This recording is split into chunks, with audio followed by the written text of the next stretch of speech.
been a while since my last video. The past week has been a combination of me being busy, some video ideas not working out, and maybe playing a little too much Apex Legends, which is a darn good game. One of the videos I've been wanting to make involves someone who I guess you could say is an Apex predator. Last month I was able to get it to Tibarn toward the end of the Lagoose banner, and I wanted to make a video about him because he is just an incredible unit. With the announcement of the next new Heroes banner being another round of Beast units, I thought I could combine both of these topics. In the first part of this video, I want to discuss my thoughts on Beast units overall now that they've been out for a while. Specifically, I'll be mentioning my experience with Nysala, Nyla, and Tibarn. Then I want to give some of my first impressions about our new Beast units from Fates. I still plan to make a banner breakdown once we get to see everyone's stats, but I do want to briefly discuss some of the new skills on these units.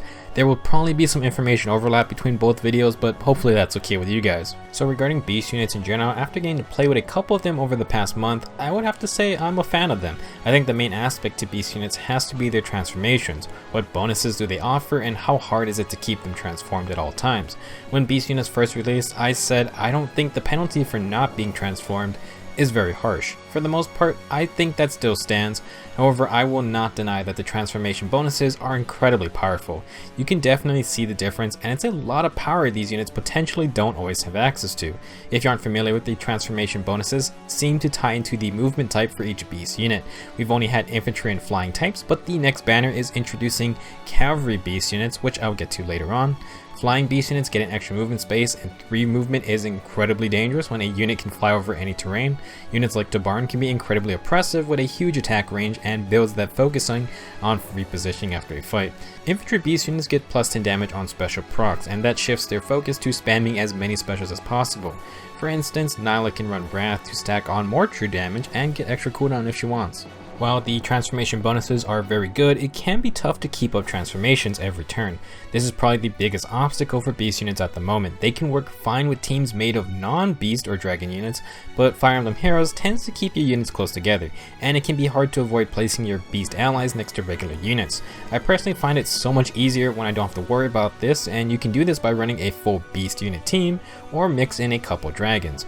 Dragons provide some nice magic damage, and the only downside to these teams are that you lack ranged attackers.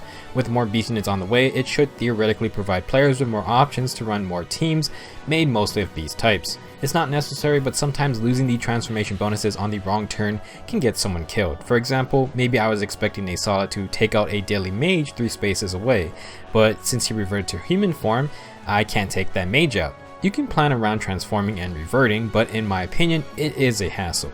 If you like beast units, it's probably in your best interest to get as many as you can for more team building options. You can also invest in dragons as well.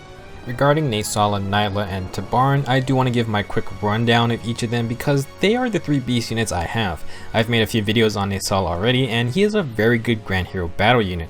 Extremely fast with a weapon that gives him extra damage if he outspeeds his opponent. With his own weapon, he breaks 40 speed, and you can't really be disappointed with that. With a decent attack stat, Nysala can be a very effective offensive threat, and is a great desperation user as well. Having 3 movement when transformed is just icing on the cake, and honestly the rest of the team has a tough time keeping up with him. I'm hoping I can get Rayson someday, who did drop into the 4-star pool, just so that I can have a 3 movement dancer to back Nysala up. For Nyla, she has a very interesting set of skills. Her weapon grants -1 special cooldown, and infantry beast units get plus 10 damage on special procs. She also gets extra attack and speed when near allies when she is already quite fast. What really makes her stand out is that she has distant counter, and she has the new Null C disrupt skill, which allows Nyla to cancel out effects that stop her from counterattacking. This means she can retaliate against the very annoying Dazzling Staff users and Brave Lyn.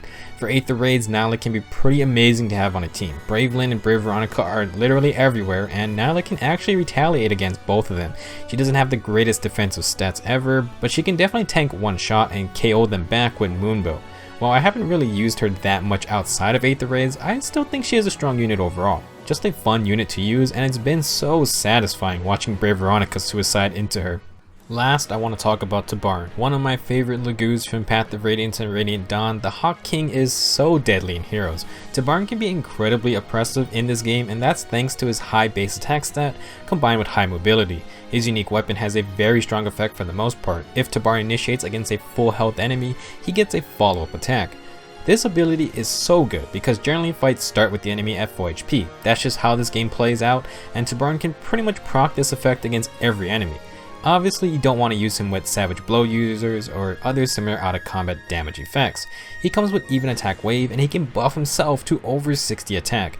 He will pretty much take out any low defense enemies with 2 attacks and can one-shot those that are already hurt. We haven't even talked about Sturdy Impact yet, which is just a ridiculous A skill in general. Tibarn uses it perfectly, getting even more attack and plus 10 defense, which gets him to 44 defense on initiations. Honestly, Tibarn will KO most opponents before they can even get their follow-up attack, but it's a nice insurance plan if you want him to weaken a really tough opponent. You know, I've been using Tibarn melee with Gale Force and Heavy Blade. It's such a ridiculous combination with his 3 movement and all of his attack buffs. He can proc Gale Force in 1 round if the enemy counters back, and he can then either retreat or take down another enemy. I haven't given it to him yet, but I do plan to try out Desperation on him. Desperation can use the follow-up effect from his weapon, and that is just a daily combo for sweeping entire maps. In my opinion, this guy is one of the best attackers in the game, and is absolutely worth summoning for. I think Tibarn has a good chance of appearing on a lot of random banners to bait out people's orbs. He is a ridiculous unit and can be tough to deal with if you let him attack you first. By far my favorite beast unit so far. Now for part 2 of this video, let's talk about the new beast units coming soon. I'm not going to go super in depth on every new thing introduced. If you want a more detailed breakdown, check back for my next video and we'll discuss how these new units function with their individual stat lines. We'll definitely need to see their stats because we have some interesting new mechanics. First up, we have Keaton, who is a wolf skin. I would say that's basically a werewolf, but it's like a super jacked version. It's honestly a bit silly. I do love the animation of their attacks though. He basically slaps you with a giant ball. The first major thing about Keaton is that he has a weapon similar to Sword Reinhardt's Master Sword. It's not just a brave weapon, it always attacks twice even when defending. It also comes with a big speed penalty, so I'm not expecting Keaton to be fast at all. However, he is a red infantry beast, which means he gets the plus 10 damage on special activation bonus. 2 hits in a row means more opportunities to proc special, and he comes with special spiral. I'm expecting this guy to actually be pretty scary once his first special activates, and I'm interested to see how tanky he will be. Next, we have Keaton's daughter, Valoria, who is a colorless infantry beast. Laureus Wolf Pup Fang is the second weapon I believe that works with an ally support feature.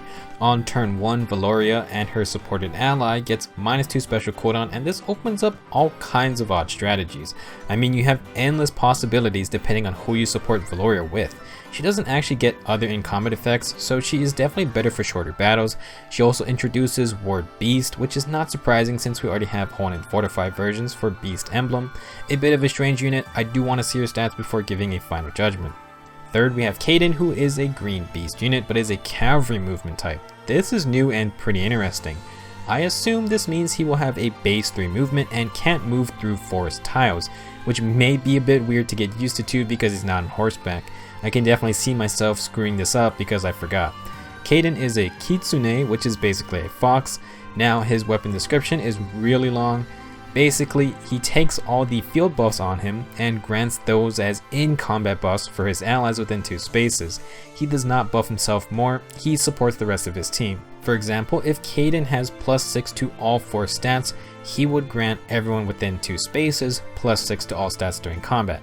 This can be very dangerous. There are definitely some strategies to be had with Kaden and regular Erica's upgraded Sigelind or Legendary Mart's Exalted Falchion.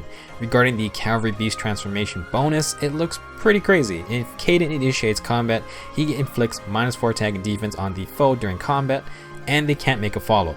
Good lord, this sounds strong, and I would compare it to a slightly weaker version of Sturdy Impact. You get extra damage by reducing the foe's defense, and you take less damage by reducing their attack, plus you cancel a follow-up, so it's very similar to Sturdy Impact.